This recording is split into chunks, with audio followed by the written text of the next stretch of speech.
The rain poured like a curtain, blurring the streets of the small town.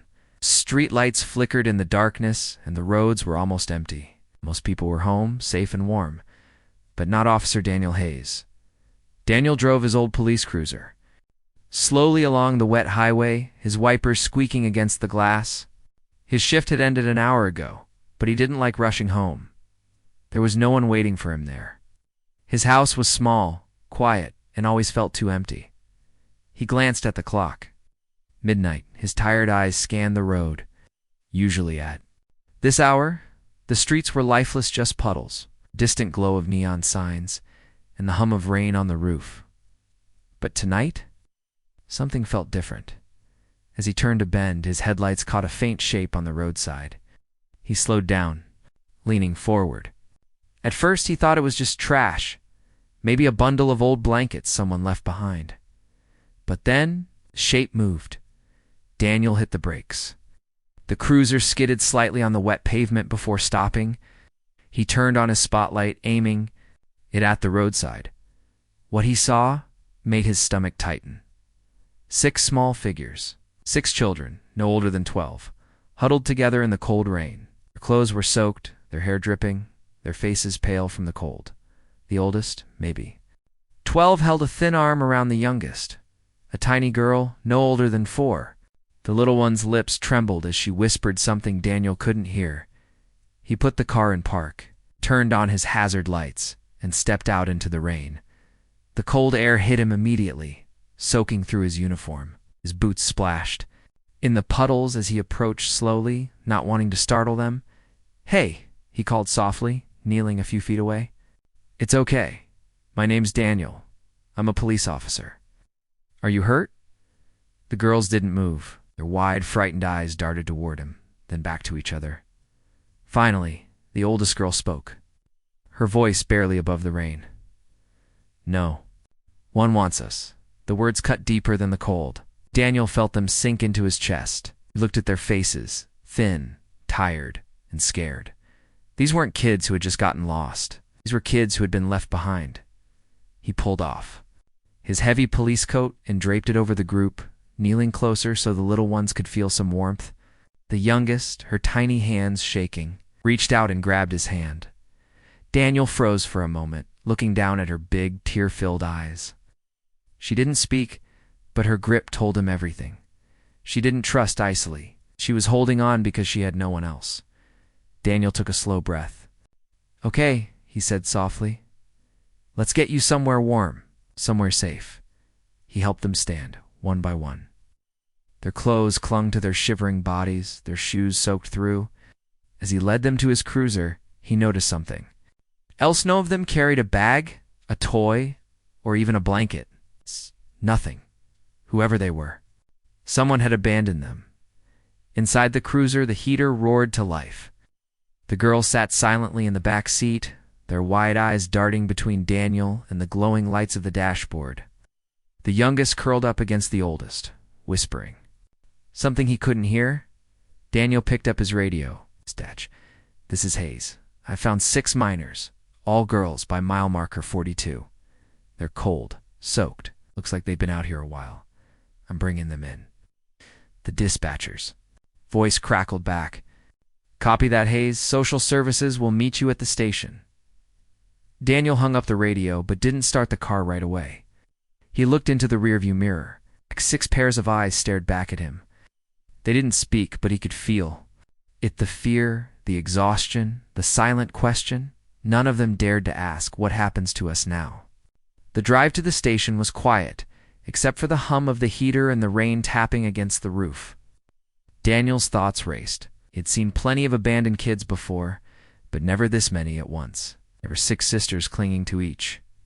Other, like the world, had already given up on them. He glanced at the oldest girl through the mirror.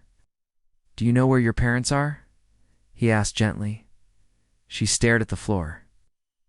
"They left," she whispered. "Said they'd come back. They didn't." Daniel tightened his grip on the wheel.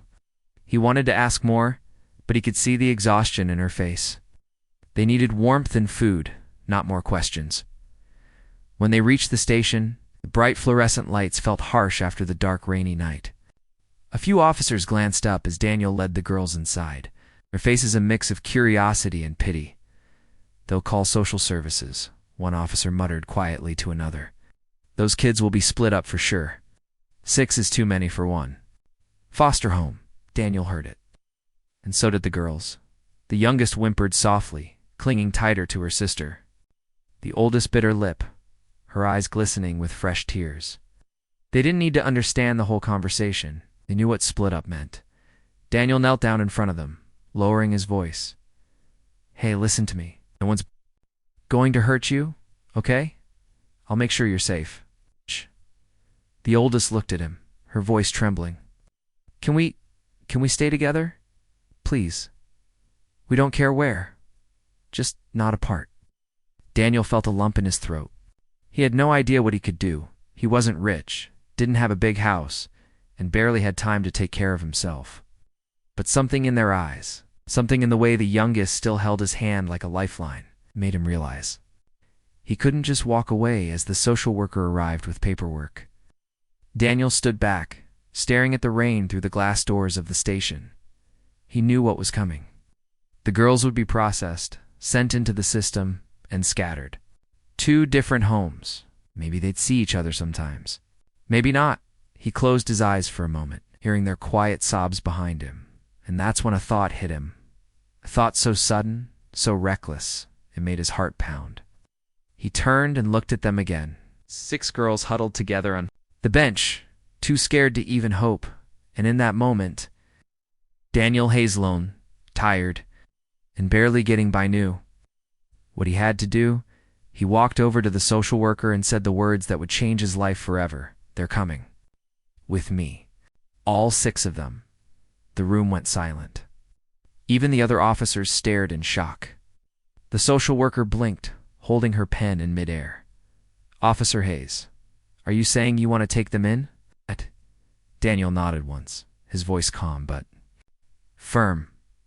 "They've had enough people walk away from them. Not going to be another." The oldest girl's eyes widened. For the first time all night, a faint spark of hope flickered in her expression. Daniel didn't know how he would afford it. He didn't know how he'd balance his job and 6 daughters. He didn't even know if he'd be approved. But as the youngest reached out, tugging gently on his sleeve, he knew one thing for certain. His life was no longer his own. And for the first time in years, he didn't feel so alone. What Daniel didn't know was that this single decision, made on a rainy night, would lead to a chain of events that would shock him 20 years later and change everything he thought he knew about family, sacrifice, and love. The rain had stopped by the time dawn touched the town, but the station still smelled of wet concrete and cold coffee. The 6 girls were curled up on a bench in the corner, wrapped in thin blankets the social worker had given them. Ow. Their eyes were puffy from crying. The oldest sat awake, her back straight, like she was ready to protect the younger ones if the world tried to take them apart again. Officer Daniel Hayes sat at his desk, staring at a stack of papers. The social worker, Ms. Carver, was filling out forms across from him, her pen scratching quickly. "They'll be processed today," she said without looking up. 6 siblings. Unusual case. But don't worry, we'll find placements." Daniel's jaw tightened. He knew what placements meant. 6 different homes. 6 strangers. 6 separate lives. He glanced toward the bench. The youngest, the tiny 4-year-old, was still holding his police coat, clinging to it like a shield. The oldest noticed his stare and looked away quickly, as if she didn't want to seem hopeful. Daniel rubbed his temples. He hadn't slept.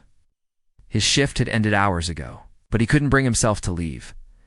The social worker finally looked up, her glasses low on her nose. "You look exhausted, Officer Hayes. Go home. I'll handle it from here." Daniel leaned back in his chair. His voice was calm, but his words were heavy. "If you split them up, they'll never recover. You know that?" Carver sighed. "Do you know how hard it is to find a single home for 6 kids? They'll be separated, at least for now. It's not ideal, but..." Daniel cut her off quietly. "What if they didn't need a foster home?" She paused, her pen stopping mid-word. "What are you suggesting?" Daniel glanced toward the girls again, then back at her. His voice didn't rise, but each word was firm. I'll take them, all of them. The room went silent. A few nearby officers, who had been pretending not to listen, froze. One even whispered, "Is he serious?" Miss Carver blinked, clearly stunned. "Officer Hayes, you live alone. You're single. You work long shifts. 6 children. This isn't a movie. This is real life." Daniel didn't move. "I'm not letting them be split up. Not again. Not while I'm breathing." The social worker stared at him for a long moment, as if waiting for him to change his mind. But he didn't. Finally, she set down her pen. "Do you even know what you're asking for? Background checks? Home visits? Classes? Financial reviews? And even if you qualify, this could take months." Daniel nodded. "Then start today." One of the other officers, a gruff man named Jenkins, muttered from his desk, "Hayes, you can barely afford rent on your own." "What? You gonna feed 6 mouths on takeout and bad coffee?" Daniel turned his head slightly, his calm eyes cutting through the sarcasm. "I'll figure it out, but I won't let them get torn apart." Miss Carver leaned back, folding her arms. "Why? They're not your kids. You don't even know them." Daniel exhaled slowly, his eyes drifting back to the bench where the girls sat. The oldest was awake, quietly stroking the youngest's hair to keep her calm. The middle girls were sleeping, their tiny faces still damp from tears. He looked back at Carver, because no one else will. The social worker studied him. For a moment, she almost looked impressed. Then she opened her folder again. "All right, Officer Hayes, I'll start the paperwork. But until this is approved, you'll need to provide temporary shelter. Are you prepared for that?" Daniel nodded once. "They can come home with me tonight," when he told the girls. They didn't react at first. The oldest, wary and tired, narrowed her eyes slightly. "People always say things," she said softly. "Then they leave." Daniel crouched in front of her, meeting her gaze. "I'm not leaving." The little one, still clutching his coat, whispered, You're not going to send us away?" Daniel shook his head. "Not if you'll have me." For the first time, the oldest girl's face softened dust a little. She gave the faintest nod. The ride to Daniel's house that evening felt surreal. The sun had finally broken through the clouds, casting a warm glow on the wet streets. The girls stared out the windows of his old cruiser, silent but wide-eyed, as if they couldn't believe they weren't being dropped off at some stranger's door. When they arrived, Daniel unlocked the door to his small 2-bedroom house. It was nothing special, just a plain home with worn floors and mismatched furniture. But when the girls stepped inside, something shifted. The youngest whispered, "It smells. Warm." Daniel almost smiled. "It's not much, but it's yours. Now all of yours." That night was chaos. He had no spare beds, so he spread blankets across the living room floor. The girls didn't complain. They curled up together like a litter of kittens, whispering softly to each other as the rain began again outside. Daniel stood in the hallway, leaning against the wall, watching them, was exhausted, overwhelmed. But for the first time in years, his house didn't feel empty. He didn't know how he would feed 6 growing kids. He didn't know how he'd balance his shifts with their school schedules. He didn't even know what the future would look like. But as he turned off the light, the youngest murmured in her sleep, clutching his coat like a blanket, "Daddy." Daniel froze. His chest tightened, and in that moment, he knew no matter how hard it would be, he wasn't going to let these girls go. What he didn't know is that the choice he made that day would echo for decades, would cost him nearly everything, his savings, his sleep, even his career. Later, the same 6 girls he took in on a rainy night would return, and the way they would repay him would shock the entire town. The first week felt like chaos. Daniel Hayes had been a police officer for nearly 15 years. He had worked night shifts, kicked down doors, and faced dangerous criminals. But nothing prepared him for raising 6 daughters. His 2-bedroom home had never felt so small. The living room was now a maze of blankets, pillows, and tiny shoes. The kitchen was loud with clinking bowls and spilled milk. Every morning 6 voices begged for breakfast at the same time, Daniel stood in front of the stove one morning, spatula in hand, watching eggs burn in the pan. He had meant to flip them, but the smoke alarm blared before he got the chance. From the living room, one of the middle girls shouted, "Is breakfast supposed to be black?" Mother giggled. "It smells like the station." The oldest, sitting cross-legged on the floor, didn't laugh. She was quiet, watching Daniel with suspicious eyes, like she was still trying to figure him out. Daniel sighed, waving smoke out the window. "Okay," he muttered. "Who wants cereal instead?" 6 little hands shot up instantly. He poured 6 mismatched bowls, set them on the table, and collapsed into a chair with his own coffee. He was exhausted, but when he looked at them all, huddled together, hair messy, giggling softly, it didn't feel so bad, but deep down, knew this was just the beginning. Money became the first problem. Daniel had sold his car just days after taking them in. It was his only luxury, a classic car he had been restoring for years. Traded it for a rusty minivan that could fit all 7 of them. Every extra shift he could get, he took. Traffic detail, night watch, paperwork shifts no one wanted. Still, the bills piled up. 6 school fees, 6 pairs of shoes, 6 mouths to feed. His co-workers noticed the changes. "Hayes, you look dead on your feet," Jenkins said one night during a late shift. Daniel shrugged. "Kids need food. Sleep can." Wait, some of the officers joked about him being crazy. Others whispered he won't last 6 months. Daniel ignored them. Every time he came home and saw the girls asleep, curled together on the floor, he told himself it was worth it. But not everything was easy inside the house. The girls were sweet but scarred. The youngest cried at night, whimpering for parents who had abandoned her. The middle girls argued constantly over toys, blankets, even space on the floor, and the oldest, Amali, barely spoke at all. She took care of her sisters like a second mother, but kept her distance from Daniel. She never called him Dad. She rarely even said his name. One night, after the others had fallen asleep, Daniel found her sitting on the porch, knees pulled to her chest, staring at the dark street. "Can't sleep?" he asked gently. She didn't look at him. "They're all happy," she said quietly, "but it won't last. People always leave." Daniel crouched next to her. "I'm not people," he said softly. "I'm not leaving." Emily didn't answer, but for the first time, her shoulders loosened slightly. The next few months were a storm of exhaustion and small victories. Daniel learned how to braid hair from a YouTube video. He learned which cereal brand each girl loved, and which ones they hated. He learned how to cook spaghetti without burning it. Some nights, he fell asleep at the kitchen table, paperwork still in his hands. Other nights, he sat awake, staring at unpaid bills, wondering how long he could keep this up. But every morning, the girls' laughter filled the house. The youngest would crawl into his lap during breakfast. The middle girls started calling him Dad by accident, then giggling nervously. And one morning, as the sun rose through the curtains, Emily finally whispered it too.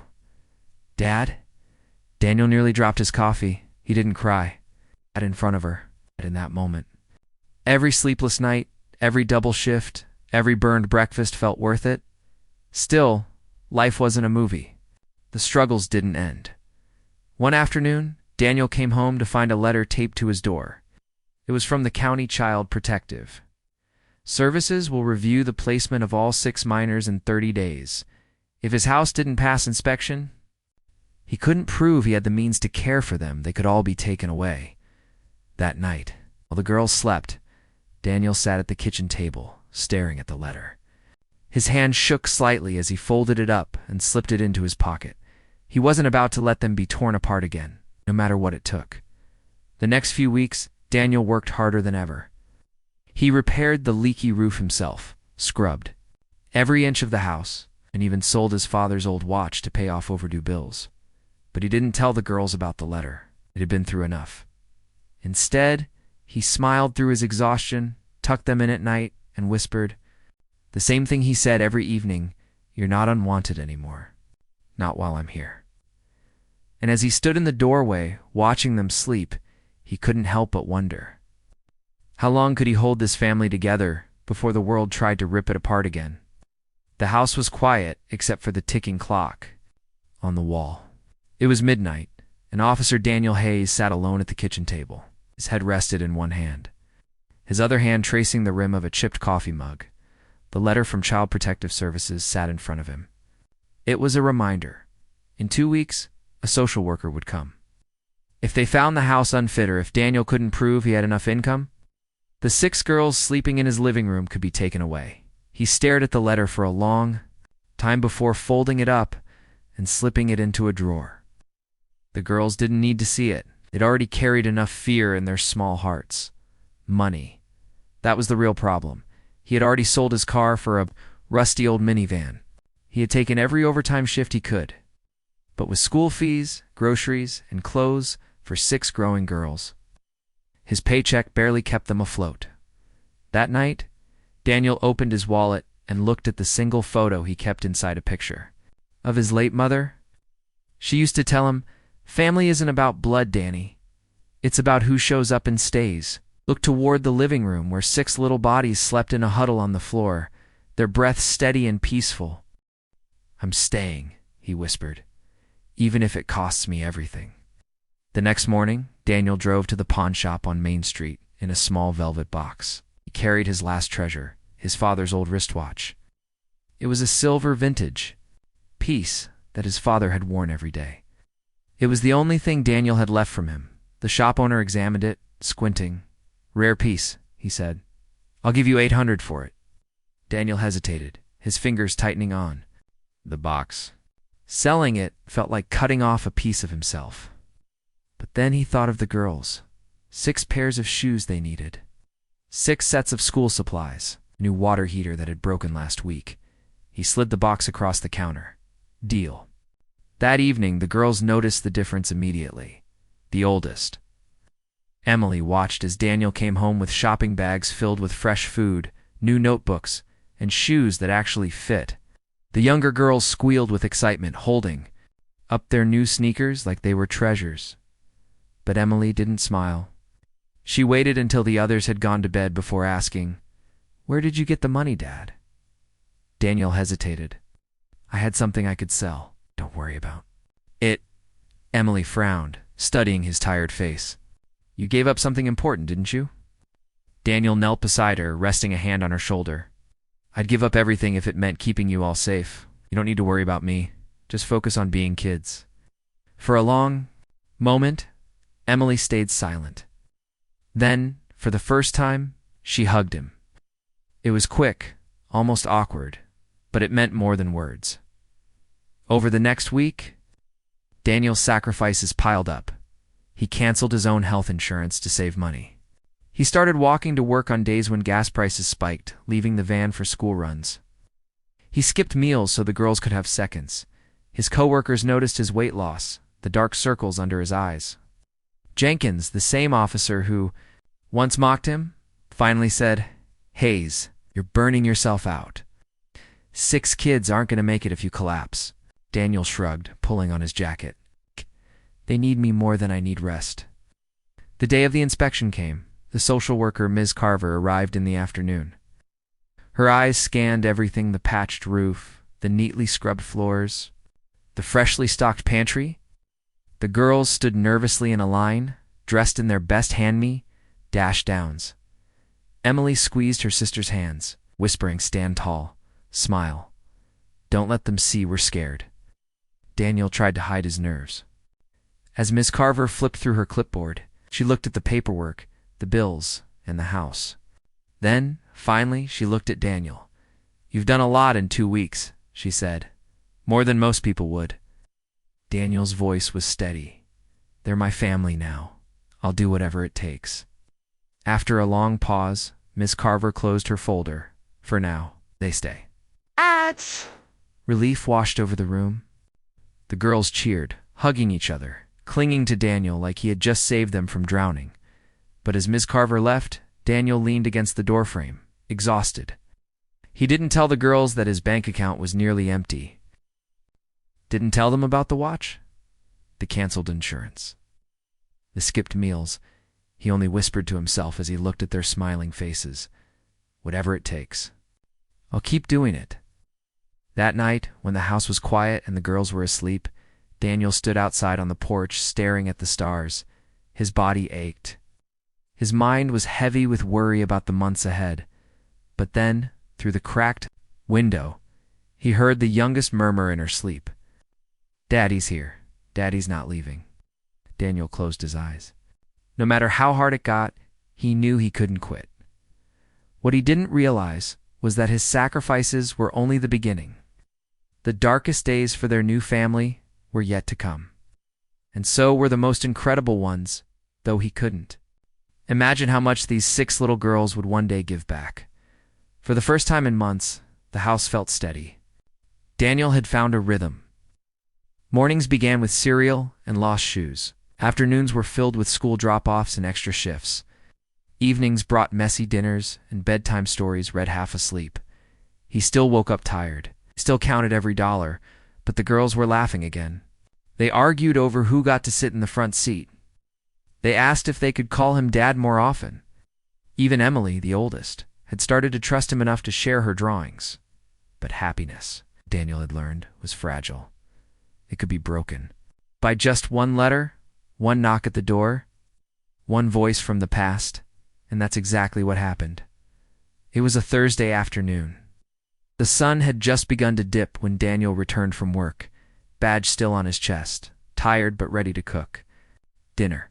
The girls were already home, sprawled out in the living room, working on homework. But sitting at his front door was a plain white envelope. No stamp, no return address. Daniel picked it up, already uneasy. He opened it slowly. Inside was a short message, typed in bold black letters. "We're coming for them. They're not yours." Daniel stared at the note, hands trembling slightly. For a moment, couldn't move. Then he looked up and saw Emily standing silently behind him. She had read the letter too. That night, the house was too quiet. The younger girls didn't know. Daniel didn't want to scare them.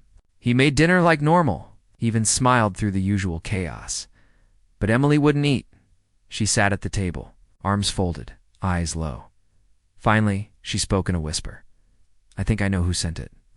Daniel set down his fork. Emily looked up. Her eyes brimming with a pain that didn't belong in a child's face. "There are birth relatives. Aunts maybe. Cousins. I heard them once after our parents left us." Daniel's stomach twisted. "Why now?" he asked. Emily shrugged.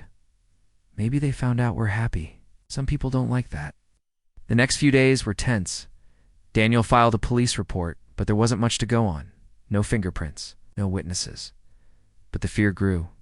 He started walking the girls to school instead of driving straight to work. He checked the locks.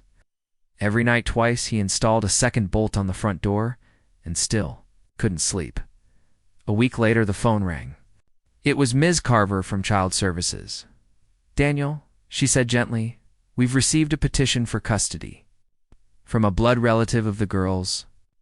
Daniel's chest tightened. "They abandoned these kids," he said sharply.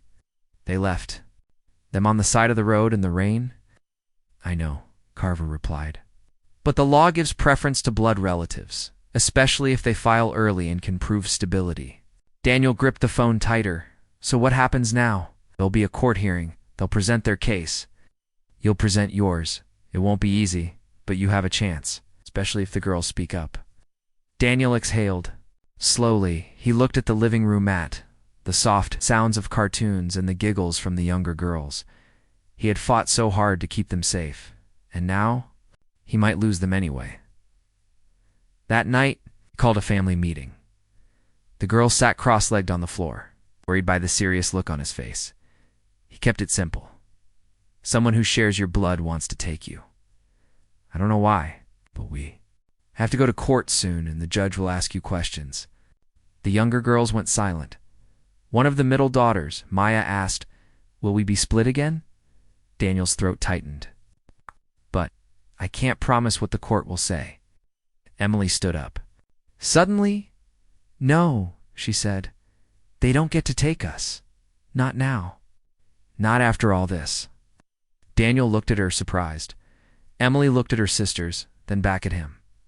"We're not going anywhere. We'll talk to the judge. We all will." The following days, the girls practiced with Ms. Carver on what to say. Daniel sat through it all, trying to stay calm. But every night, when the girls were asleep, he stared at that letter. "They're not yours." He couldn't stop hearing it in his head. He wanted to scream it back. Yes, they are. Every way that matters. The day of the court hearing arrived. The courtroom was cold and formal. Girls sat in clean dresses, holding hands tightly. Across the aisle sat a woman and a man, relatives from their biological family. They looked sharp, polished, confident. Their lawyer spoke first. These children deserve to be with blood relatives. They were abandoned due to difficult circumstances, but their family is now ready to take responsibility. Daniel kept his eyes on the girls. They looked scared, but not broken. Then it was his turn. He stood, wearing his uniform, and told the truth. "I found them on the side of the road. They were cold, scared, and alone. Their own family walked away," paused, his voice shaking slightly, "and I walked toward them." Then the judge looked at Emily. "You're the oldest. Do you want to speak?" Emily stood, took a deep breath, and nodded. "I remember that night," she said clearly. "Our real family left us behind. But he came. Didn't know us, but he stayed." She turned toward Daniel. "He fed us, worked 3 jobs for us, gave up everything for us, and not once did he make us feel like a burden." The judge leaned forward. "And what do you want now?" Emily's voice didn't shake. "We want to stay with our real dad." There was silence in the courtroom. Even the other side looked shaken. The judge didn't speak for a long time. Then, finally, he said, "I'll review all the statements and evidence, and a ruling will be made next week." Daniel sighed, half in relief, half in fear. Another week. One more storm to wait through. But even if he lost, he had heard what mattered. They had called him Dad, and they meant it. The courtroom battle had only just begun, and the waiting was worse than the hearing itself. Every day for the next week, Daniel woke up early, checked the mailbox twice, and tried to keep the girls calm. The younger ones thought the worst was over. But Emily, the oldest, knew better. She saw the tightness in Daniel's jaw, the way his hands shook when he poured his morning coffee. "Are they going to take us?" she asked one night, quietly, when the others were asleep. Daniel looked at her. His eyes were heavy with exhaustion, but steady. "I don't know," he admitted, "but I'm not letting go without a fight."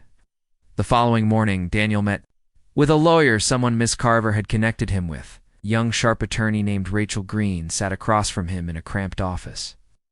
She flipped through his financial records, shaking her head. "You've been holding this together with overtime and sacrifices," she said. "But they'll argue you don't make enough. They'll argue your house isn't big enough." Daniel leaned forward, voice low but firm. "Do they care that those relatives abandoned them? Do they care I found them in the rain, freezing and starving?" Rachel glanced up. "They care. But the law doesn't always see things like we do. You'll need more than emotion, Officer Hayes. You'll need proof that you're stable and that the girls want to stay." Daniel nodded slowly. "They'll speak for themselves, and I'll find a way to show the rest." The next week was a storm of work and preparation. Daniel picked up triple shifts to pad his bank account. He borrowed tools from a neighbor and built 2 extra bunk beds to show the house could hold everyone. He worked with Rachel to collect every letter of support he could from teachers, neighbors, even Jenkins, the gruff officer who once doubted him. One evening, as Daniel hammered the last nail into a bed frame, Emily came into the room. "You're working yourself into the ground," she said softly. Daniel wiped sweat from his forehead and smiled faintly. "I'm working to keep you here." Emily stood quietly for a moment. Then, to his surprise, she picked up a screwdriver. "Then I'll help." The day of the second court session arrived. The courtroom was colder than before. The relatives sat across the aisle again, whispering to their lawyer. Daniel sat with Rachel and the 6 girls, his hand resting gently on the youngest's shoulder. She clung to his arm like a lifeline. The judge entered, his expression unreadable. "Before we proceed," the judge began, "I've reviewed the reports, including the testimony from school officials, neighbors, and the Department of Child Services." He looked directly at Daniel. You've done more than most would in your position. But we need to hear the children, one last time. One by one, the girls spoke. The middle sisters told the judge about their first warm meals in months. The youngest, shy and soft-spoken, whispered, "He reads to me every night, even when he's tired." And then Emily stood, her voice clear and steady. "When our parents left us, they didn't just leave us on the side of the road. They left us feeling like we weren't worth staying for. But Officer Hayes, Dad, showed us we're worth something." She looked straight at the relatives across the aisle. They had their chance. They didn't want us then. They don't get to want us now. The courtroom was silent. Even the relatives' lawyers seemed at a loss for words. Finally, the judge leaned forward, his hands folded. "I have reached my decision." Every breath in the room seemed to stop. These 6 girls will remain under the care and guardianship of Officer Daniel Hayes. The petition for custody by the relatives is denied. The girls gasped. The youngest burst into tears this time, tears of relief. The middle sisters hugged each other so tightly they nearly fell off their chairs. Even Emily, who almost never cried, wiped her eyes as she turned to Daniel.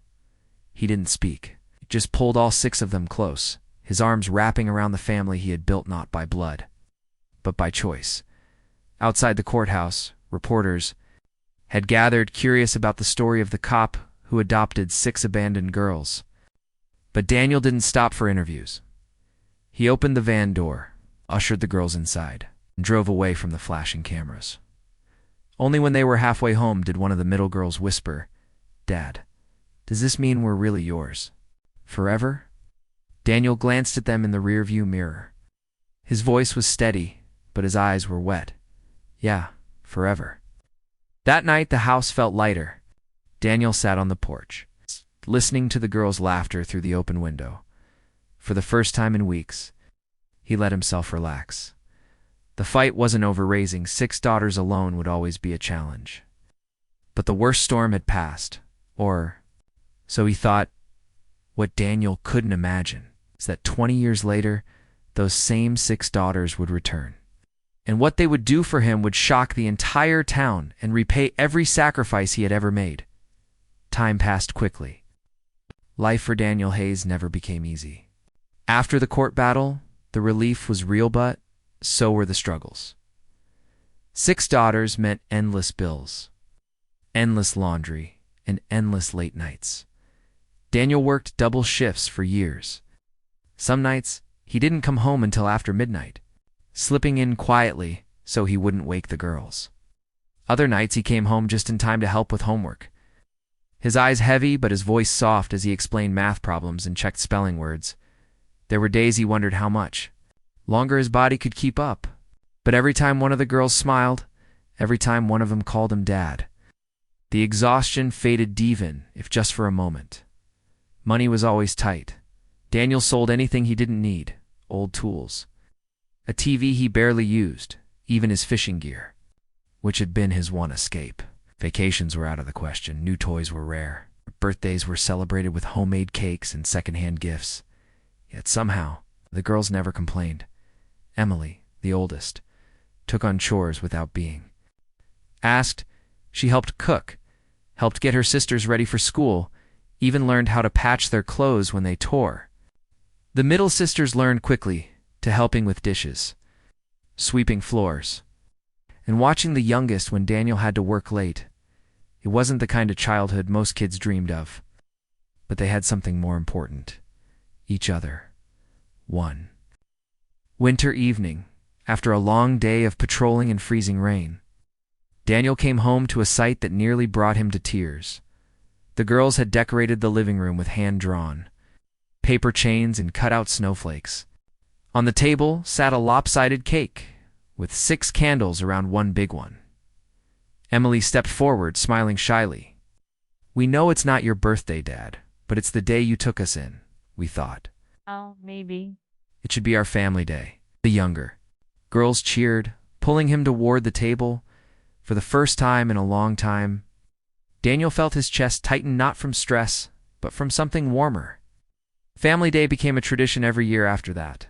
But despite the love, the years were full of sacrifices Daniel never spoke about. He turned down promotions because they required moving to another city. He declined social invitations from coworkers, afraid to spend a single dollar on himself. He even skipped doctor's visits, ignoring the aches in his back and the headaches that came from too many sleepless nights. And as the years went by, the girls began to notice Dot.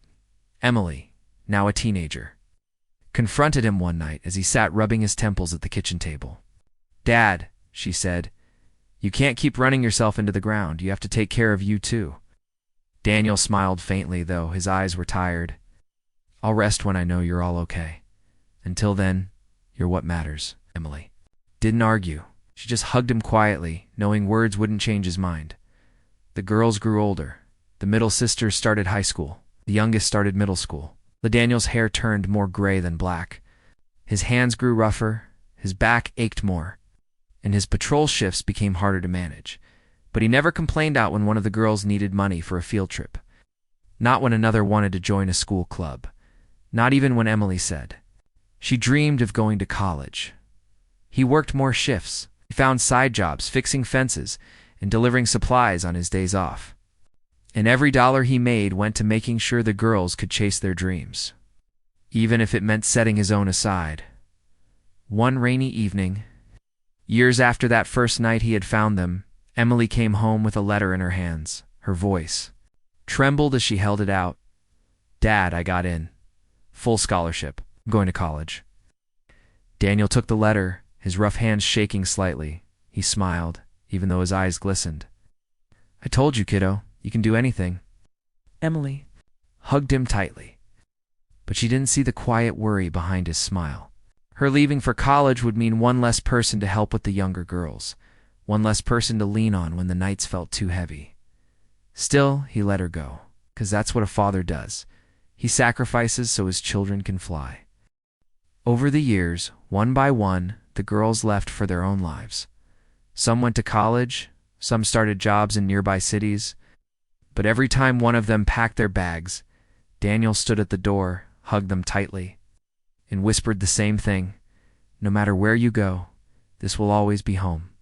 And every time the girls promised, "We'll come back. We won't forget." By the time 20 years had passed, Daniel was no longer the strong, tireless cop he once was. His uniform hung loose on his thinner frame. His hands were stiff, his hair fully gray. He had retired early because of a bad back, and the house still small. Still, Warren felt too quiet now that the girls were gone. He lived alone again, but not with regret. Every sacrifice, every sleepless night, every ache in his bones had been worth it. What he didn't know was that his 6 daughters, now grown women, were planning something that would change his life forever. And when they returned, the way they would repay him would shock the entire town. It was a quiet morning in the small town of Riverbend. The sun had just risen, casting soft golden light across the old Hayes home. Inside, Daniel Hayes sat at the kitchen table, sipping his coffee. His back ached from the cold night, and his hands trembled slightly as he folded the morning paper. The house was too silent now.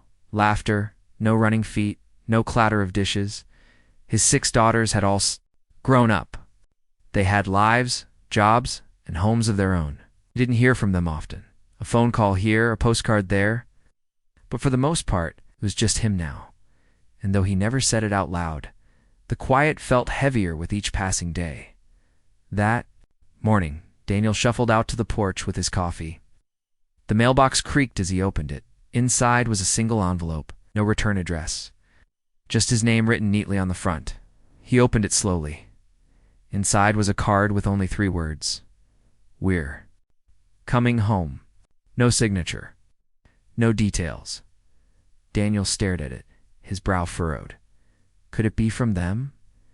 The 6 girls he had raised as his own? He hadn't seen all of them together in years. Not since Emily's wedding. His heart began to race, but he didn't know what to expect. 2 days later, the quiet street outside his home filled with the sound of engines. Daniel stepped outside, squinting against the sunlight, and froze. 6 sleek cars rolled down the road, stopping one by one in front of his house. Doors opened, and out stepped 6 women, not little girls anymore. confident, smiling, and dressed in sharp, professional clothes. Emily was the first to reach him. "Dad," she said, her voice soft but steady, "we're back." Before Daniel could answer, the others surrounded him, hugging him tightly there, voices overlapping. "Missed you so much. Look at you, Dad. Still making coffee at sunrise, huh?" Daniel could barely breathe, not from the hugs, but from the shock. His daughters, now grown, looked successful, like they had built lives far bigger than he could have ever imagined. Inside the house, the daughters gathered around the old kitchen table, the same one they had eaten cereal at as children. Daniel poured them coffee, still a bit stunned by their sudden arrival. "So," he said finally, "what's all this about? You all just show up after all these years?" Emily glanced at her sisters, then back at him. "We didn't just come to visit. We came because it's time we do something for you." Daniel frowned. "For me?" "Girls, you don't need to," the youngest, Lila, interrupted. "Yes, we do. You gave up everything for us. Every dollar, every hour, every dream you had. Gave it up so we could have a future. Now, it's our turn." Daniel shook his head, overwhelmed. "I didn't do it for payback. I did it because you were my family." The second oldest, Maya, reached across the table and took his hand. "And we're your family still, Dad? You're living alone, barely getting by? We know. We've seen it." Daniel stayed silent, staring at the old, worn floorboards. Emily leaned forward. "Each of us is successful now. We're doctors, business owners, engineers. We built our lives because you built us first. And now, we're going to give something back." Daniel raised his brow. "What exactly is that?" Emily smiled. "You'll see." Over the next few days, Daniel's quiet life turned upside down. The 6 daughters worked together, moving with a purpose Daniel didn't fully understand. They held long meetings in the living room, made dozens of phone calls, and even brought in architects and contractors. Daniel tried to ask what was happening, but they only said, "You'll find out soon, Dad. Trust us." One evening, as Daniel sat on the porch, Emily joined him. "You know," she said softly, "there were nights we thought you'd break. Could hear you pacing when you thought we were asleep. We knew you were hungry sometimes, skipping dinner so we could eat." Daniel glanced at her, surprised. "I never wanted you to know that." Emily smiled faintly. "We knew anyway. And we promised each other. Someday we'd make it right." A week later, the mystery was revealed. Daniel woke up one morning to find the street outside filled with trucks and workers. His old house, worn from years of struggle, was being transformed. The daughters stood on the lawn, beaming. Emily stepped forward, holding a set of keys. "Dad, you gave us a home when no one else would. Now it's our turn," she handed him. The keys behind her, a brand new house stood built on the same land, but larger, stronger, and more beautiful than anything Daniel had ever lived in. Daniel's mouth opened, but no words came out. He looked at his daughters, then at the house, then back at them. I don't know what to say," the youngest grinned. "Say thank you, Dad, and maybe I'll finally rest." That evening, the 7 of them sat together in the new house, eating dinner like old times. The table was bigger, the chairs were new, but the laughter felt the same. For the first time in years, Daniel felt at peace. His daughters hadn't just come home, they had come to repay him in a way he never expected, but what none of them knew yet. This was only the beginning of what the daughters had planned for the man who saved their lives. The real surprise was still to come. The new house still felt unreal to Daniel. Every morning he'd wake up and expect to see his old cracked walls, the peeling paint, and the leaky roof. Instead, he now woke to sunlight streaming through spotless windows and the faint smell of fresh wood. His daughters had turned his small living home into something beautiful. Every detail had been thought of: wide hallways for his bad back, a big porch where he could sit with his morning coffee, and a kitchen large enough for all 7 of them to gather again. For the first time in years, Daniel felt comfortable. But something still didn't make sense. Why had his daughters not left yet? All had lives, jobs, and homes far away. And yet, weeks had passed, And all 6 of them were still there, always whispering together, always planning something bigger. One evening after dinner, Daniel decided to ask. The girls were in the living room, talking quietly. Emily quickly stopped when she saw him. "All right," Daniel said, crossing his arms. "What's going on? You've built me a house, you've been staying for weeks, and you keep having secret meetings. I know you girls. You're up to something." Emily and Maya exchanged glances, and Emily smiled. "We're almost ready to tell you, Dad, but not yet." "One more day?" Daniel frowned, confused. "Tell me what?" The youngest, Leela, grinned. "You'll see tomorrow. Just trust us." Daniel shook his head, muttering, "You 6 are up to something crazy. I can feel it." The next morning, Daniel was woken by the sound of cars pulling up outside, not just 1 or 2 dozens. He shuffled to the window and froze. A row of black SUVs, shiny luxury cars, and even a news van lined the street. Cameras, microphones, people dressed in suits. What in the world? Before he could process it, Emily knocked on his door. "Dad, get dressed. Nice shirt, please. Today's big." Still half asleep, Daniel did as told. He put on the best shirt he had, brushed his hair, and stepped outside. And that's when he saw it. On his front lawn stood a giant banner flapping in the wind. "Thank you, Dad, from your 6 daughters." A small stage had been built. Rows of chairs lined the street. Porters were setting up cameras. Daniel blinked, stunned. "What is this? What are you all doing?" Emily stepped forward, microphone in hand. 20 years ago, this Manna, a police officer who lived alone, found 6 little girls on the side of the road. No one wanted us. No one would take us, but he did. He gave up everything to keep us together. He became our dad. The crowd grew silent. And today, we want to show the world what he means to us and give him something back. Before Daniel could say a word, the sound of a helicopter echoed in the distance. Everyone turned as a sleek black chopper descended slowly, landing in a nearby field. The crowd gasped. Daniel stared, mouth open. From the helicopter, 2 men in suits stepped out, carrying a large leather folder. They approached Daniel. "Mr. Hayes," one said, handing him the folder. "Your daughters have been working with us for months. Today we present you with a gift. One they all built together." Daniel opened the folder. Inside were papers, deeds, contracts. Confused, he looked at Emily. "What? What is this?" Emily smiled through tears. "It's your retirement, Dad. The house was only the start. We bought you a piece of land near the lake, the one you used to drive us by when we were kids, and we built you a cabin there, fully paid for. You don't ever have to work again." Daniel's throat tightened. I can't accept this," he said, his voice breaking. "I raised you because it was the right thing to do. Not so you'd," Maya interrupted, placing a hand on his shoulder. "We know, Dad, but we want to. You gave us a future. Now we're giving you peace." The crowd clapped, some people wiping tears. Even the reporters lowered their cameras for a moment. Touched by the scene, Daniel tried to speak, but his voice cracked. He pulled all 6 daughters into a hug, holding them tightly. "You girls. You didn't have to do this," he whispered. "But I'm proud. Not because of the house or the land or anything like that. I'm proud because you all became the kind of women who care, who give back, who love." The ceremony continued with laughter, photos, bab, and cheers from the neighbors who had watched this family grow over the years.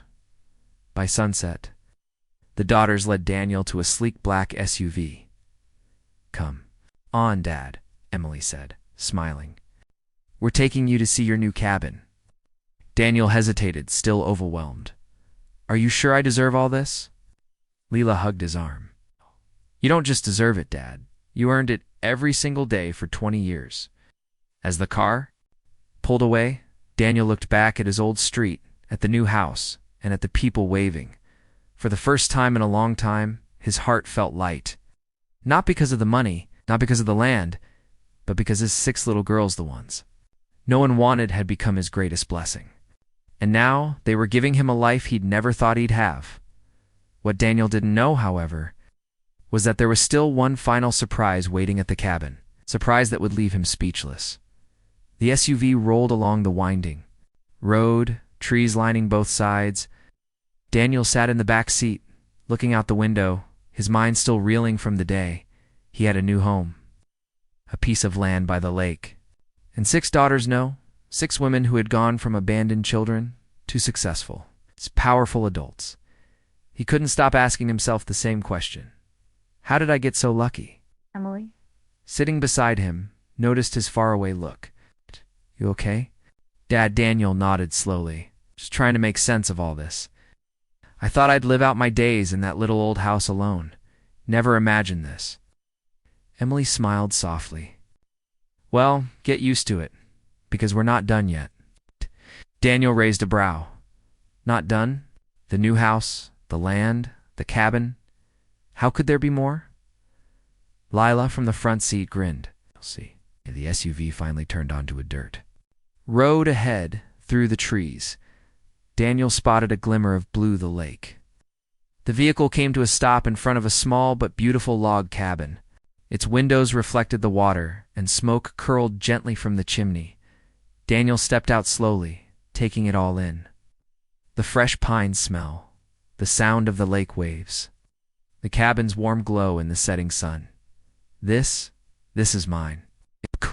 Ask quietly. Emily placed the keys in his hand. Yours, fully furnished. Everything you need is inside. Daniel shook his head, overwhelmed. I don't know how to thank you. Maya smiled. Maybe start by looking inside. Daniel opened the door. The cabin smelled like cedar and fresh paint. Inside was cozy, but modern soft couches, polished wood floors, a kitchen stocked with food, and a stone fireplace crackling gently. But then Daniel noticed something odd. In the center of the living room sat a covered object, something big, draped. In a dark cloth, next to it, 6 envelopes, each labeled with one daughter's name. What's this? He asked, turning to Emily. Emily exchanged a knowing look with her sisters. The final surprise? But you need to read those letters. First, Daniel sat on the couch, slowly opening the first envelope. Inside was a handwritten note from Emily. Dad, you taught us what love is. Showed us what family means, even when we didn't share your blood. 'Cause of you, I believed I could dream. Began I did. I've built a business. And now, that business is yours too. The company I started? You're the owner now? We'll never have to worry about money again. Daniel stared at the letter, speechless. He opened the next one. Each envelope carried a message. Maya had become a doctor and set aside a trust to cover his medical care for life. Lila had bought him a boat so he could finally fish again. 2 of the others had pooled money to hire staff to maintain the cabin so he wouldn't have to lift a finger. And the youngest, now a lawyer, promised to make sure his affairs and legacy were fully protected, so you can just live. Daniel's hand shook as he finished the letters, his eyes blurred with tears. I don't deserve all this, he whispered. Emily knelt beside him, taking his hand. You do, Dad. Every single thing we are is because of you. Then, Maya stood and walked to the covered object in the center of the room. She grabbed the edge of the cloth. One last thing. She pulled it off. Underneath was a large framed photograph. It was old, but carefully restored. The picture showed Daniel, 20 years ago, kneeling on that rainy roadside, wrapping his coat around 6 terrified little girls. Someone had captured the moment. The night their family began, under the photo was a plaque that read, "The man who chose to stay." Daniel's breath caught in his throat. He stood staring at the photo, remembering that night like it was yesterday. The cold rain, the fear in their eyes. And the decision he made that changed everything. Emily touched his arm gently. Wanted you to remember, Dad? Not just the struggles, but the moment you saved us. Because without that, none of this exists. Daniel turned, looking at each of his daughters, the women they had become. His voice cracked as he said, I didn't save you. You saved me too. That night, the 7 of them sat by the fire in the cabin, laughing and sharing stories. The sound of the lake lapped softly outside, and the cabin's warm light glowed against the dark woods. Daniel realized something as he listened to his daughters. It wasn't the house, it wasn't the land, it wasn't the gifts, it was his having. His family together again, knowing the girls he had once carried through the worst days of their lives had not only survived but thrived, and that they still loved him as much as the day they first called him Dad. For the first time in decades, Daniel felt completely at peace. The man who had once been alone had everything he could ever need, but the story of Daniel and his 6 daughters wasn't over yet.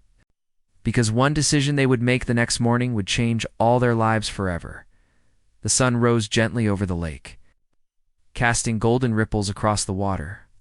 Daniel woke up in his new cabin, the faint smell of coffee drifting through the air. For a moment, he thought it had all been a dream, the new home, the cabin, the surprises.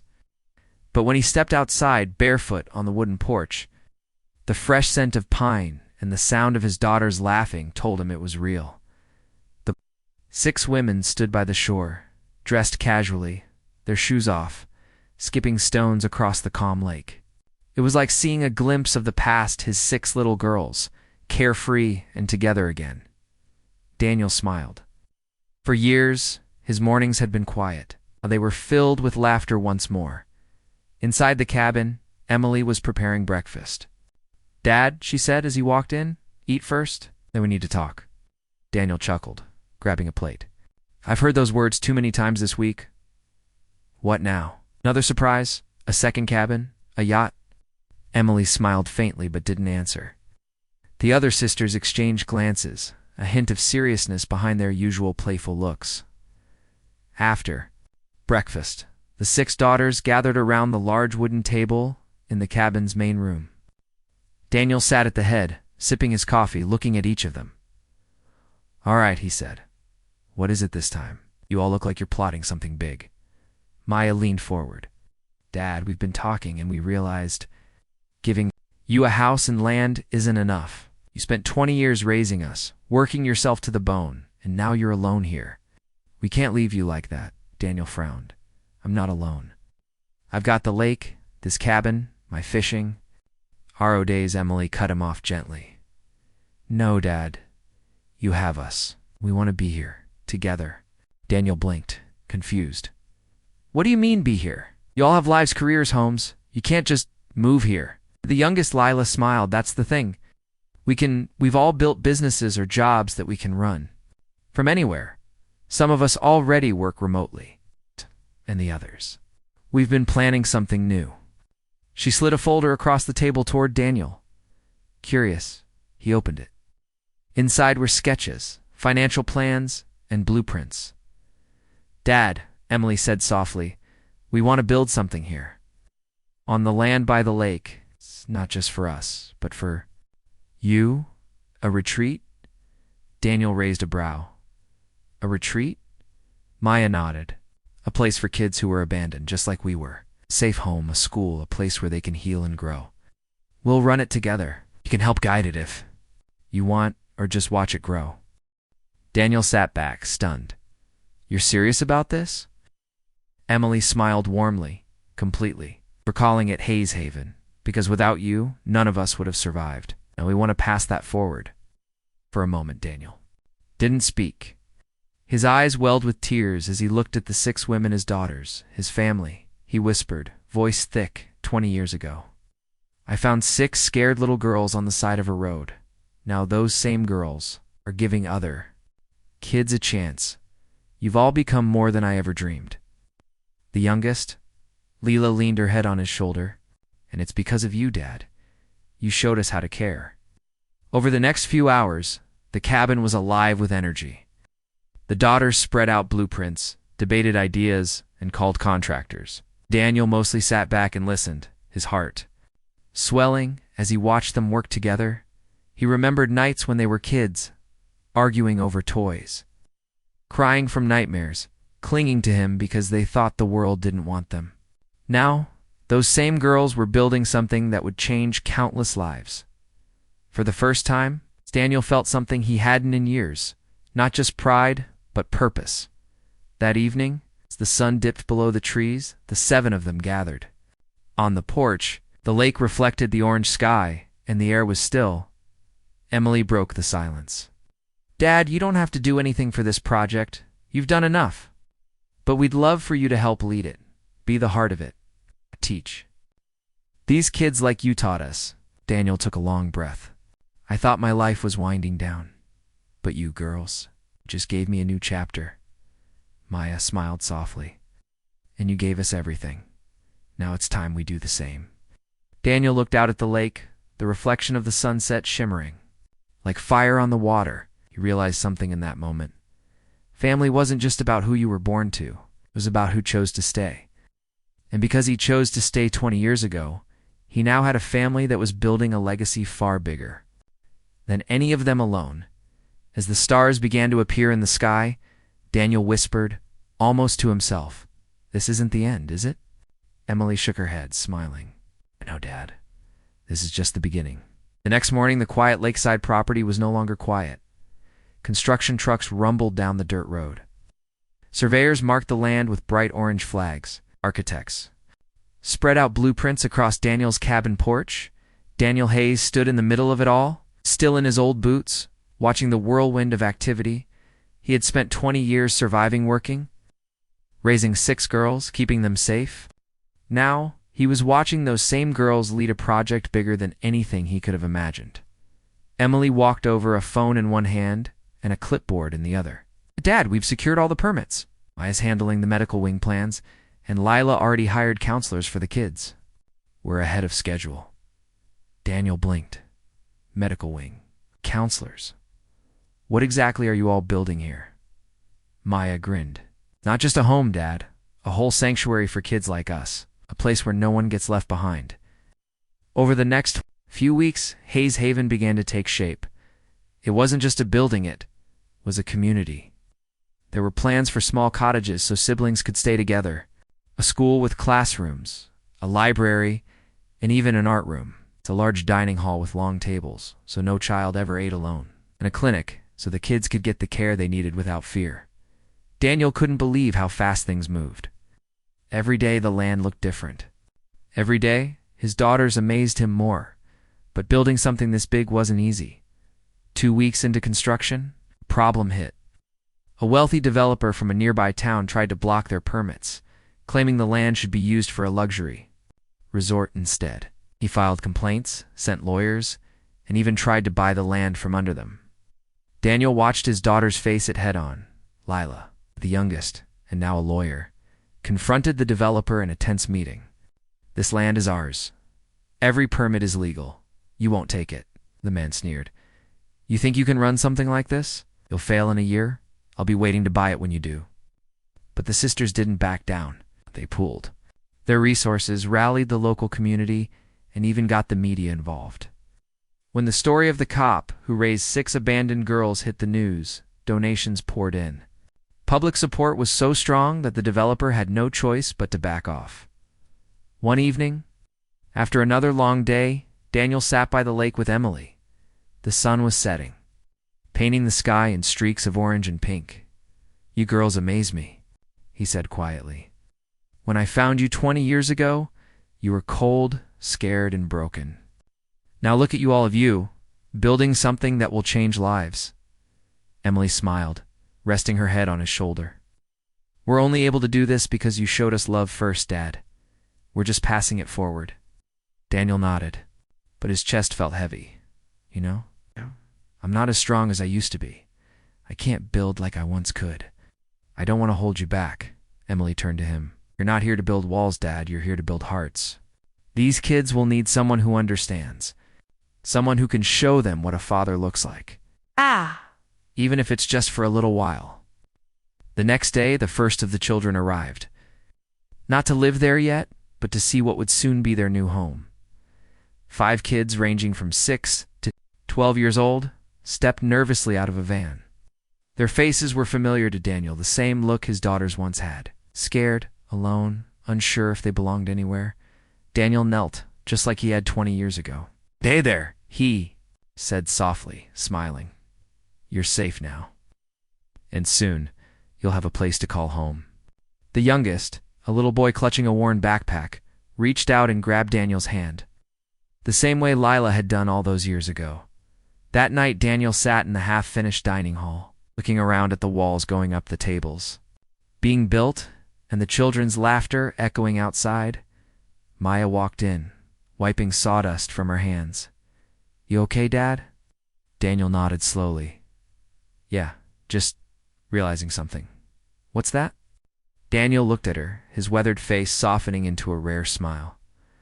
"I thought my life ended when I retired. I thought my purpose was over when you all grew up. But now I see it. My life isn't winding down, it's starting over." Maya smiled, leaning down to hug him. "And we're starting over with you, Dad. All of us." By the time the stars filled the night sky, Hayes Haven was lit by strings of warm lights. The sisters stood with Daniel, looking out at the cabins, the school, the playground that would soon be full of kids.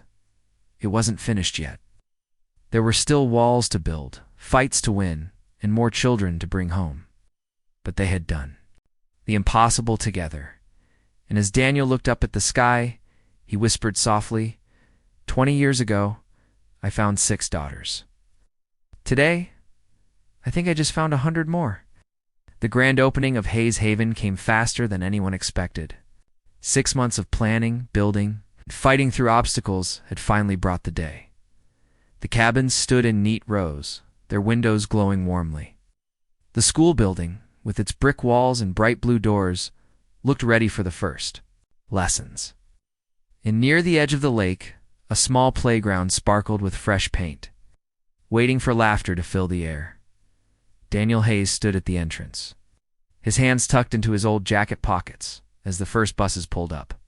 Children filed out slowly, clutching bags that carried all they owned. Some walked with their heads down. Some held their siblings' hands so tightly their knuckles turned white. Daniel recognized the looks on their faces, the same fear and uncertainty his daughters had once carried. Just like that night 20 years ago, he knew what to do. He knelt down on one knee as the first child approached, a little girl with tangled hair and a coat too big for her small frame. "Hey, there," Daniel said softly. "You must be hungry. How about we get you some food?" The girl hesitated, then nodded. Behind her, 2 more children stepped forward, a boy and a toddler he carried on his hip. Daniel stood and motioned for them to follow. As he led them toward the dining hall, he glanced back at Emily, who was coordinating the volunteers. She caught his eye and smiled, mouthing the words, just like before. By midday, the dining hall was alive. Dozens of kids sat at long wooden tables, eating hot meals and laughing nervously. For many, it was the first time in months, or even years, they'd had a proper meal. Daniel walked between the tables, checking on everyone. He noticed a boy sitting alone at the end of one table. Not eating, Daniel approached gently. "What's wrong, son? Not hungry?" The boy shook his head. "I don't know if I can stay here. People always send me away. They don't keep me long." Daniel knelt beside him. 20 years ago I heard 6 girls say the same thing. I didn't send them away. I stayed, and I'll stay. For you too. You're safe here. No one's sending you anywhere." The boy's eyes welled with tears. Slowly, he reached out and took Daniel's hand. Outside, construction workers were still finishing parts of the retreat. Hayes Haven wasn't perfect, yet there were still more cabins to build and a garden to finish. But the most important part had already arrived: the children. That evening, as the sun dipped behind the trees, Daniel sat on the porch of the main building. Around him, kids played in the yard while his daughters helped hand out blankets and settle the younger ones into their new cottages. Emily sat beside Daniel, watching the scene. "This feels familiar, doesn't it?" she said softly. Daniel chuckled. "Yeah, except last time it was just 6 of you. Now it's 100. Emily smiled. "And they're all yours now, Dad. Every one of them." Later that night, Daniel was called into the office of the main building, where all 6 daughters were waiting. Maya slid a folder toward him. "What's this?" Daniel asked. Emily grinned. "Paperwork. You're officially the director of Hayes Haven. It's yours, Dad." This is your home and theirs, for as long as you want it. Daniel stared at the folder, his hands shaking slightly. I don't know if I'm the man for the job. Not young anymore, Lila. Placed her hand on his. You don't need to be young, Dad. You just need to be you. It's all these kids need, a man who cares enough to stay. That night, Daniel walked the grounds one last time before bed. The cabins were quiet, lights glowing softly in each window. From one, he could hear the sound of a lullaby, a volunteer singing to a group of younger children. From another, faint. Laughter drifted out as older kids played cards. Daniel looked up at the sky. The stars above reflected on the still surface of the lake. For a man who had once eaten dinner alone every night, the sounds of life and family all around him felt like a gift he could never repay. He whispered into the night. 20 years ago, I thought my life had purpose because I found 6 girls. Now I see my purpose was bigger than I ever imagined. In the coming weeks, Hayes Haven would grow even more. More children would arrive, more volunteers would sign up. The sisters would bring in teachers, doctors, and counselors to make it a full sanctuary. But that night, as Daniel finally sat on his porch and watched the moon rise over the lake, he realized something. This wasn't just a haven for the kids. It was a haven for him too. A place where he would never feel alone again. And deep down, Daniel knew. This was only the beginning of a legacy that would last long after he was gone. The first month at Hayes Haven wasn't easy. The buildings were new, the meals were hot, and the beds were soft, but the children carried heavy scars. Many of them woke up screaming at night, haunted by memories of homes they lost. Some refused to speak at all, sitting silently in corners for hours. Others lashed out, angry at a world that had hurt them too many times. Daniel Hayes knew those feelings. He had seen them before, 20 years ago, and 6 little girls huddled on a rainy roadside. And just like before, he refused to give up on them. Every morning, Daniel walked the grounds before sunrise. He checked each cabin, peeking through windows to make sure everyone was safe. He brewed coffee for the staff, then stood by the dining hall door as the children arrived for breakfast. Some kids rushed in, excited. Others dragged their feet, suspicious of kindness they didn't trust. Daniel greeted each one by name. "Morning, Lucas." "Morning, Ana. Sleep okay?" "Morning, buddy. Hungry today?" It became a routine, a comfort. Little by little, the children began to trust him. Because Daniel didn't just run Hayes Haven, he lived it. He ate with the kids. He walked them to class. He fixed their broken toys with his calloused hands, and at night when the nightmares came, he sat beside their beds, holding their hands until they fell back asleep. One evening, Daniel found a small boy sitting by the lake alone. The boy, no older than 9, was throwing rocks into the water, tears streaming down his face. Daniel approached slowly. "Mind if I sit?" he asked. The boy shrugged, but didn't look up. Daniel sat beside him. "Bad day." The boy sniffled. "They told me. My mom isn't coming back. She left me for good. Why didn't she want me?" Daniel's chest tightened. He placed a gentle hand on the boy's shoulder. "Sometimes, son, people leave because they can't love the way they should. It's not your fault. You didn't do anything wrong." The boy finally looked up, his eyes wet. "Will you leave too?" Daniel's voice softened. "No, I won't. Not today. Not tomorrow. I promised 20 years ago that I'd never walk away from kids like you, and I keep my promises." The boy leaned against him, silent but comforted. And for Daniel, that small gesture reminded him why Hayes Haven existed. Inside the main hall, Daniel's daughters were watching unseen. Emily whispered to Maya, "He's doing it again." Maya nodded, "Just like he did for us. That man doesn't just run this place. He is this place." Over the following weeks, Daniel became more than just Mr. Hayes to the children. They started calling him Papa Hayes. He didn't ask for it, just happened at lunch. The kids would race to sit by him. At night, the younger ones begged him to read them stories. And the older kids, those who thought they were too tough for affection, started lingering after chores, asking him questions about life, work, and family. Hayes Haven was no longer just a shelter. It was a home. And Daniel Hayes had become the father they all needed. But not everyone was happy.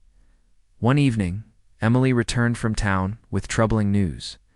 She gathered her sisters and Daniel in the dining hall. There's a group of people petitioning against Hayes Haven, she said. They say we're taking up too much land and draining resources from the town. They want to shut us down. Daniel frowned deeply.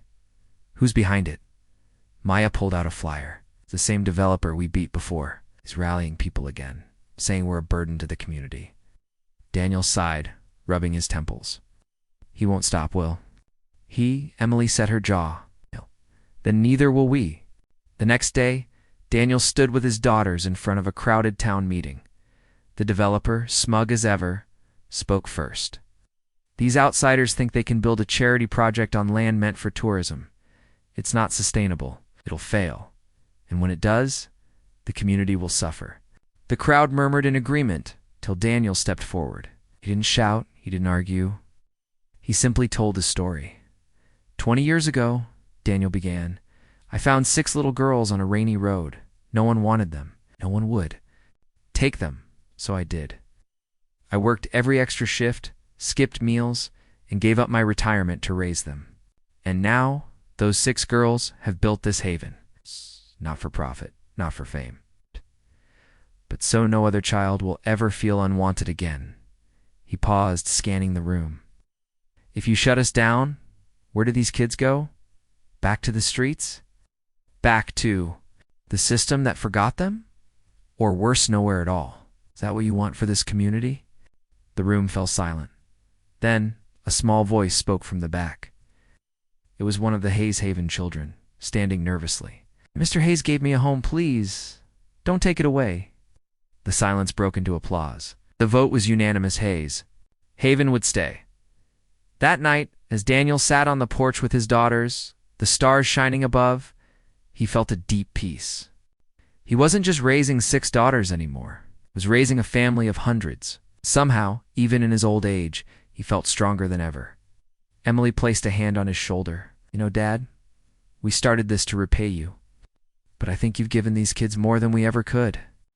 Daniel looked out at the cabins, where soft lights glowed and the laughter of children carried through the air. He smiled softly. I don't need repayment. I already have everything I ever wanted. The morning at Hayes Haven began like any other. The sun rose gently over the lake, mist drifting across the still water.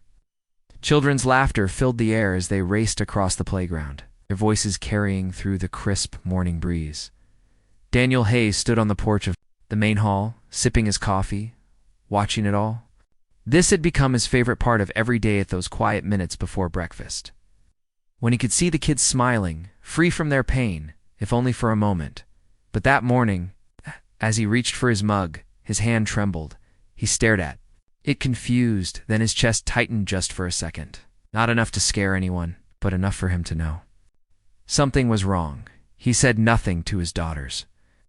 Not Emily, who was organizing the day's schedules. Not Maya, who was already treating scrapes in the clinic. Not Lila, who was rushing around, filing papers for their nonprofit work.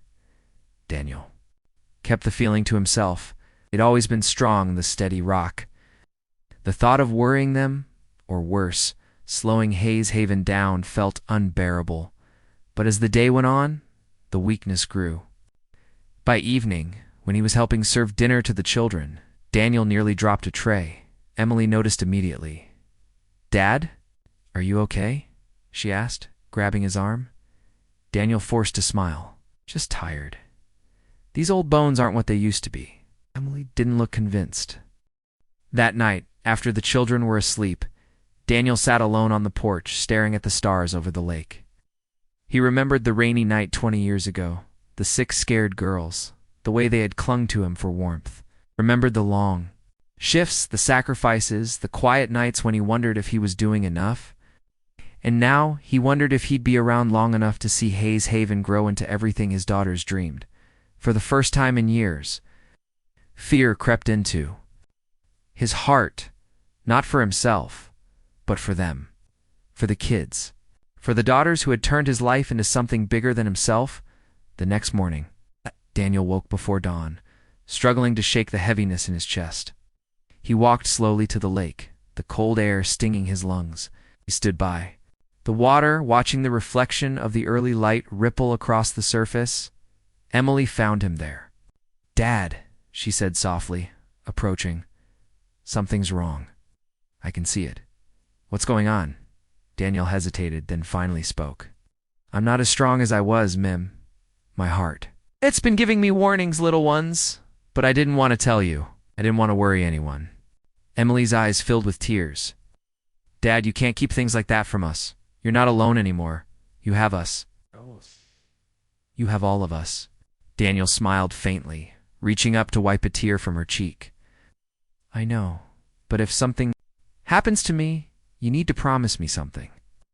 Emily's voice shook. "Anything. Promise me Hayes Haven will live on. Promise me you'll keep this place alive. For the kids, for the ones we haven't even met yet." Emily gripped his hand tightly. "I promise, Dad, but nothing's happening to you. Not yet. We're not ready to lose you."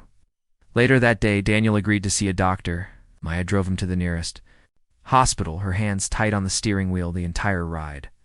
The tests confirmed what Daniel already knew: his heart was weak. Years of hard work and stress had taken their toll. The doctor's advice was clear. He needed surgery, soon, and there was no guarantee he'd survive it. When they returned to Hayes Haven, his daughters gathered around him in the main hall. Silence hung in the air as the news sank in. Finally, Lila spoke. "We'll do whatever it takes. Get the best doctors, the best care. We're not losing you, Dad." Daniel looked at each of them, his voice calm but firm.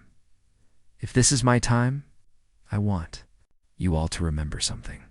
This place, this haven isn't just my legacy, it's ours. If I'm not here, you carry it forward, together." The 6 sisters all nodded, tears streaming down their faces. But deep down, none of them were ready to say goodbye. That night, while the children slept, the sisters stayed awake, sitting around Daniel in the living room. They shared memories of when they first met him, when he taught them to ride bikes. He stayed up all night comforting them after nightmares. Emily finally whispered, "Dad, you saved us. All of us. Now it's our turn to save you." Daniel, his eyes heavy but filled with pride, replied, "You already did. Every day I spent with you saved me." Outside, the wind rustled through the trees. Inside, the family held on to each other, knowing that the next day, everything could change. The morning of Daniel's surgery came too soon. The sun had barely risen over the lake when the sisters gathered in the cabin, their faces pale and worried. Outside, the children of Hayes Haven were quiet for the first time since they'd arrived. The usual laughter and chatter were gone. Everyone felt it. This day could change everything. Daniel Hayes sat calmly at the kitchen table, sipping his coffee as if it were any other morning. He looked at each of his daughters, his weathered face. Calm, almost serene. "You're all looking at me like this is the last cup of coffee I'll ever drink," he said with a faint smile. No one laughed. Emily finally whispered, "Dad, what if something happens?" Daniel placed his mug down and took her hand. "Then you do what we promised, Em. You keep Hayes Haven alive. For the kids. For all of us." His voice softened. "And if I don't make it back, don't let anyone cry for too long. I've had more love, more life, and more family than I ever dreamed of." The drive to the hospital was silent. The 6 sisters rode with him, each holding onto his hand at different moments, as if letting go would mean losing him forever. When they arrived, the nurses wheeled Daniel into pre-op. Before he disappeared behind the double doors, he looked back at his daughters and smiled. "Don't worry," he said softly. "I've been through worse. Remember that winter in the old house when the heater broke? We made it through that. I'll make it through this too." The doors closed. The waiting began. Hours passed. The sisters sat in the hospital waiting. Room silent except for the sound of the clock ticking. Each minute felt like an hour. Each time a nurse walked by, their hearts jumped. Finally, the surgeon emerged. His face was calm, unreadable.